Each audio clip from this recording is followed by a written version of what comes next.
नमस्कार विद्यार्थी मित्रांनो, स्वागत आहे आपलं भावाज आय एस मध्ये। मी डॉक्टर महेंद्र चाटे।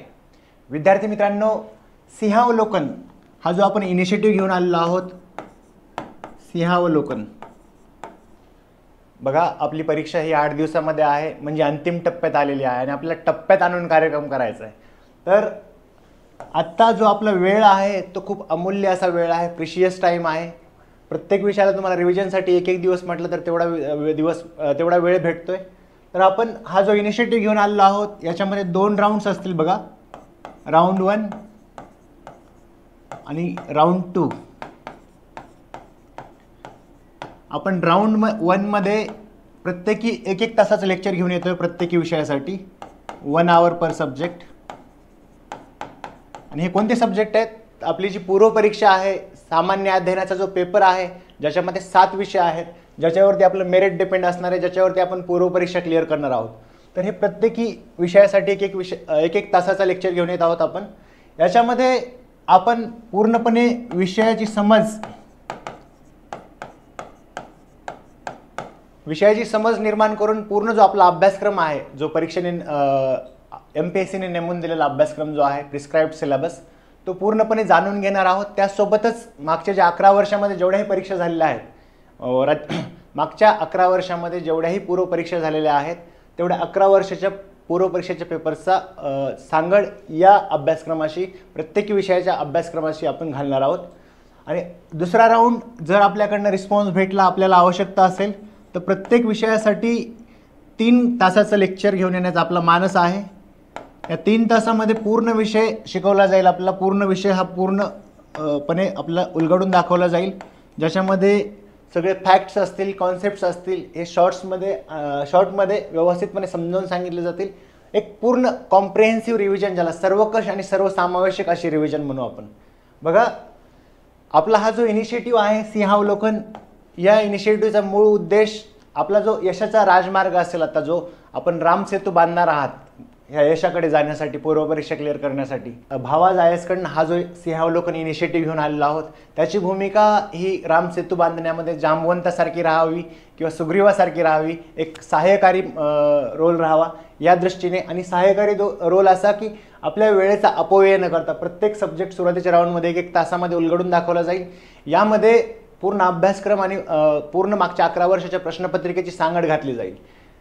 तर अशा पद्धतीने आहे। जर आपला रिस्पॉन्स भेटला, आपला प्रतिसाद भेटला, आपली आवश्यकता असेल, आपली मागणी असेल, तर आपण लगेचच दुसरा राऊंड सुरू करूया। तर बघा, सिंहावलोकन हा इनिशिएटिव्ह मध्ये आपण पहिला ग्रह पाहिला होता, मी एक नक्षत्र मांडलं होतं, त्याच्यामध्ये आपला ग्रहस्थिती पाहायची होती। पहिला ग्रह इतिहास पाहिलेला आहे आणि दुसरा ग्रह आपण खरंच ज्या विषयामध्ये ग्रह असतात तो म्हणजे भूगोल हा विषय हा पाहणार आहोत। बघा, भूगोलामध्ये जो आपल्याला प्रिस्क्राइब्ड सिलेबस आहे, याच्यामध्ये बघा सर्वात प्रथम आहे प्राकृतिक भूगोल व जग। प्राकृतिक व जग, याच्यामध्ये दुसरा पार्ट आहे भारत, आणि तिसरा पार्ट आहे याच्यामध्ये तिसरा कॉम्पोनंट, तिसरा घटक महाराष्ट्र। जर विषयाचं तुम्ही महत्त्व जाणून घेतलं तर याच्यामध्ये 15 क्वेश्चन्स असतात बघा।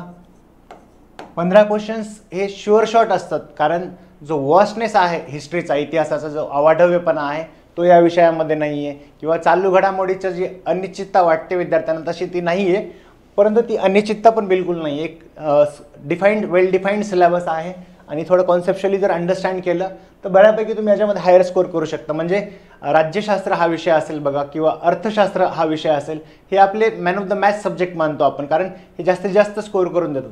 तर हा विषय सुद्धा त्याच पठडीतला आहे, ज्याच्यामध्ये तुम्हाला जास्तीत जास्त मार्क्स मिळू शकतात। आता हे 15 क्वेश्चन्स म्हणजेच 30 मार्क्स होतात बघा। आणि ह्याचं डिस्ट्रीब्युशन कसं आहे 15 क्वेश्चनचं? प्राकृतिक भूगोल व जग याच्यावरती 5 ते 6 क्वेश्चन विचारले जातात, त्यातही प्राकृतिक भूगोलावर जास्त वेटेज दिलेलं आहे। त्यानंतर आहे बघा भारत, याच्यावरती परत 5 ते 6 प्रश्न विचारले जातात, आणि महाराष्ट्र याच्यावरती 3 ते 4 क्वेश्चन विचारले जातात, MCQs। तर अशा पद्धतीने या पेपरचं डिस्ट्रीब्युशन आहे बघा। सर्वप्रथम आपण जाणून घेऊया की आपण भूगोल हा जो विषय आहे खरंच का शिकतो। मी जसं सांगितलं, अभ्यासक्रमाचं जे लेक्चर आहे मुख्य परीक्षेसाठी, ते आपलं लेक्चर लवकरच अपलोड होईल। त्यामध्ये सांगितलं की एक नागरिक सेवक म्हणून तुम्हाला नागरिकांची सेवा करायची असते। आता नागरिकांची सेवा का करायची असते म्हणजे काय करायचं असतं, तुम्ही नागरी सेवक म्हणून तुम्ही जसं छत्रपती शाहू महाराजांच्या काळामध्ये बघा जे सेनांची जुळवाजुळव करायचे त्यांना सेनाकर्ते म्हटलं गेलं होतं, तेच पुढे जाऊन पेशवे झाले. तसं तुम्ही एका स्टेट मशिनरीचे राष्ट्र यंत्रणेचे राज्य यंत्रणेचे पार्ट्स असतात. तर त्या योजनेचे भाग म्हणून तुम्हाला धोरणांची आखणी करायची असते, धोरणं बनवायची असतात, धोरणाची अंमलबजावणी करायची असते. म्हणजे तुम्ही धोरणकर्ते आणि धोरण अंमलबजावणी करते असणार आहात याच्यामध्ये. आणि जसं मी तुम्हाला सांगितलं नागरिकांची सेवा करायची. आता भारत देशामध्ये तुम्ही नागरिक सेवक म्हणून जर आहात तर लक्षात घ्या, भारत हा देश जो आहे तो कृषीप्रधान देश आहे. कृषीप्रधान यासाठी की जास्तीत जास्त लोकसंख्या म्हणजे more than 50% of the population हे शेतीवरती प्रत्यक्षरित्या अवलंबून आहे. आणि शेती हा जर विषय घेतला आणि शेतकरी हा जर विषय घेतला, शेतकरी कुठेतरी एक वल्नरेबल आहे, म्हणजे निसर्गासमोर दुबळा आहे. आणि स्पेशली भारताच्या कॉन्टेक्स्टमध्ये, भारताच्या संदर्भामध्ये मॉन्सून जो आहे तो थोडासा अनिश्चित आहे, त्याला वॅगॅरीज ऑफ मॉन्सून म्हणतात. त्यामुळे किंवा बाकीचे एल निनो ला निना सारखे फिनॉमिना आहेत, त्याच्यावरून प्रश्न विचारलेले आहेत बघा, बोलू आपण, डिस्कस करूच ते प्राकृतिकमध्ये. परंतु कृषीप्रधान देश म्हणून मग शेतकरी दुबळा आहे निसर्गासमोर, तर कुठेतरी सरकारला शेतकऱ्याची मदत करावी लागते किंवा शेतकऱ्याची हँडहोल्डिंग करणं गरजेचं आहे. त्यासोबतच फूड सिक्युरिटीसारखा म्हणजे अन्न सुरक्षा ज्याला म्हणतो, हा विषय पूर्णपणे कृषीवरती अवलंबून आहे. त्यामुळे शेतीची उत्पादकता वाढवण्यासाठी, त्यासोबतच GDPमध्ये कॉन्ट्रीब्युशन वाढवण्यासाठी कृषीची व्यवस्थित आखणी करणं आणि शेतकऱ्यांना तेवढं स्वायत्तता, स्वातंत्र्य भेटणं आणि तेवढे रिसोर्सेस भेटणं किंवा तेवढं इन्फ्रास्ट्रक्चर भेटणं हे तेवढंच महत्त्वाचं असतं. म्हणून नागरिक सेवक म्हणून तुम्हाला हा विषय शिकायचा असतो, कारण कृषी हा एक भूगोलाचाच एक घटक आहे किंवा पर्यावरण. आपण विषय जरी वेगळा असला दुसरा जनरल स्टडीजमध्ये, भूगोलामध्ये पण पर्यावरण शिकत असतो, तो पण भूगोलाचाच घटक आहे. म्हणून हा विषय महत्त्वाचा आहे. तसंच नागरी सेवक म्हणून जेवढे काही नैसर्गिक साधन संपत्ती आहे किंवा इतर साधन संपत्ती आहे, मग त्याच्यामध्ये लोकसंख्या ही सुद्धा साधन संपत्ती आहे. मग पॉप्युलेशन या टॉपिकवर पुन्हा पुन्हा प्रश्न विचारलेले आहेत बघा MPSCने, लोकसंख्यावरती किंवा सेटलमेंट म्हणजे वसाहती. तर मग याची पण मोजणी करण्याचं काम कुठेतरी एक नागरी सेवक म्हणून तुम्हाला करायचं असतं. त्यासोबतच जेवढे काही नैसर्गिक साधन संपत्ती आहे, मग ते खनिजं असतील किंवा जंगलं असतील, या सर्वांबद्दल तुम्हाला कुठेतरी याच्यामध्ये एक स्टेट मशिनरीचा पार्ट म्हणून तुम्हाला याच्या संदर्भात काम करायचं असतं. म्हणजे उदाहरण द्यायचं झालं तर डिस्ट्रिक्ट मिनरल बोर्डमध्ये डिस्ट्रिक्ट कलेक्टर हा त्याचा प्रेसिडेंट किंवा अध्यक्ष असतो. असं नवीन आत्ता कायदा पास झालेला असेल, परीक्षेसाठी तो तुम्हाला कुठेतरी येऊ शकतो. तर म्हणजे तुम्हाला एक नागरी सेवक म्हणून, स्टेट मशिनरीचा पार्ट म्हणून भूगोल का शिकणं महत्त्वाचं आहे. अजून जर उदाहरण द्यायचं झालं भूगोल का शिकणं महत्त्वाचं आहे, बघा कंटिन्युअसली नॅचरल हॅझार्ड्स असतात किंवा डिझास्टर्स, नैसर्गिक आपत्ती ज्याला म्हणतो, ते येत असतात. मग जसं उदाहरण द्यायचं झालं तर माळीन गावाला झालं होतं किंवा इर्शाळवाडीला झालं होतं आत्ता. तर असं भूस्खलन झालं किंवा लँडस्लाईड झाली किंवा कुठं अर्थक्वेक झाला, किल्लारीचं उदाहरण द्यायचं झालं, किंवा त्याच्यासोबतच बाकीचेही नॅचरल डिझास्टर्स आहेत, म्हणजे सायक्लॉन असेल, अँटी सायक्लॉन असेल, व्होल्कॅनो म्हणजे ज्वालामुखी असेल. तर या संदर्भामध्ये फर्स्ट रिस्पॉन्डर म्हणून अशा नैसर्गिक आपत्तीमध्ये एक स्टेट मशिनरी असते. नो डाऊट त्याच्यामध्ये स्पेशलायझेशन आलं आहे, NDRF आहे, परंतु एक स्टेट मशिनरी म्हणून तुम्ही ऑलवेज त्याचा एक पार्ट असता, तुम्हाला कधीही त्या गोष्टीमध्ये काम करावं लागू शकतं. त्यामुळे या सर्व विषयाची जाण असणं, आता तुम्ही भूस्खलनाच्या तिथं मदत करायला जाता, तुम्हाला भूस्खलन काय असतं, मग चिकन माती असल्यानंतर कसं ते घसरू शकते, या तुम्ही भूगोलामध्ये शिकता. आपण मृदा ज्यावेळेला शिकतो ना, किंवा जे मास मुवमेंट असतात किंवा सॉईल क्रीप असते, याच्याबद्दल आपण जे शिकतो त्याच्यामध्ये ह्या गोष्टी आहेत. म्हणून हा विषय सर्वसमावेशकपणे आणि सर्वकषपणे शिकणं महत्त्वाचं आहे. आणि अभ्यासक्रमाच्या दृष्टीने मी 15 क्वेश्चन्स म्हटले बघा.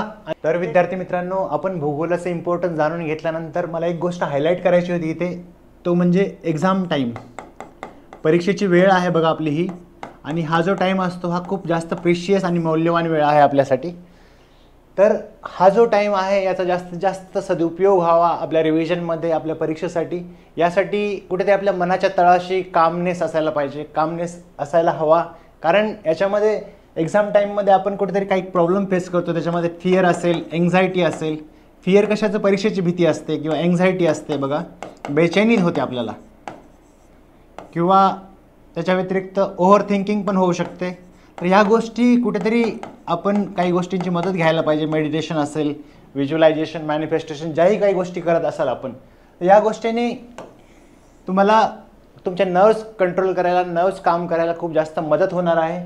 आणि अशी ओव्हर थिंकिंग होत असेल किंवा कदाचित एखाद्या वेळेला आपल्यामधला शाहरुख खान जागा होऊ शकतो, रोमॅन्टिसिझम जो आहे आपल्यामधला स्पेशली अशा डिफिकल्ट टाईममध्ये जागा होऊ शकतो. त्यामुळे आपण आपल्या नर्व्स कंट्रोल करायचे आहेत. खूपच जास्त काही वाटलं तर आपण बहिणाबाई चौधरींची कविता आठवायची आहे की मन ओढाय ओढाय उभ्या पिकातलं ढोर म्हणून, आणि परत आपल्या अभ्यासावर आणायचं आहे. किंवा आणखी एक गाणं मला सुपर 30मधलं इथं कोट करावं वाटतं, स्पेशली जिओग्राफीच्या संदर्भामध्ये, आणि हा एक्झामचा टाईम आहे, याच्यामध्ये जे ओव्हर थिंकिंग वगैरे होऊ शकतं त्या संदर्भामध्ये. तर विद्यार्थी मित्रांनो, हे सुपर 30मधलं जे सॉन्ग आहे याच्यामध्ये ॲक्टर, ॲक्ट्रेस आणि MPSC मधला डायलॉग आहे. यामध्ये ॲक्ट्रेस विचारते ॲक्टरला की क्या दिल के मोहल्ले में सब ठीक है, कारण एक्झाम टाईम आहे आपला आता. तर त्यावेळेस ॲक्टरचं उत्तर येतं की जरा सा किताबों में ध्यान कम, ज़्यादा तेरे ख्यालों में है, और तुझसे मिलने का जो मजा है वो कहाँ MPSC के सवालों में है. मग इथं MPSC येते आणि MPSC म्हणते करके गुस्ताखिया मांगे ना माफिया, तूने मेरे दिल का बदला जिओग्राफिया. जिओग्राफी हा खूप महत्त्वाचा विषय आहे, त्यामुळे दुर्लक्ष करू नका, रिव्हिजन करूनच जायचं आहे परीक्षेला आपल्याला. तर आपण आता वळूया पुढच्या सेगमेंटकडे, म्हणजेच प्राकृतिक भूगोल व जग हा सेगमेंट आता पाहणार आहोत आपण.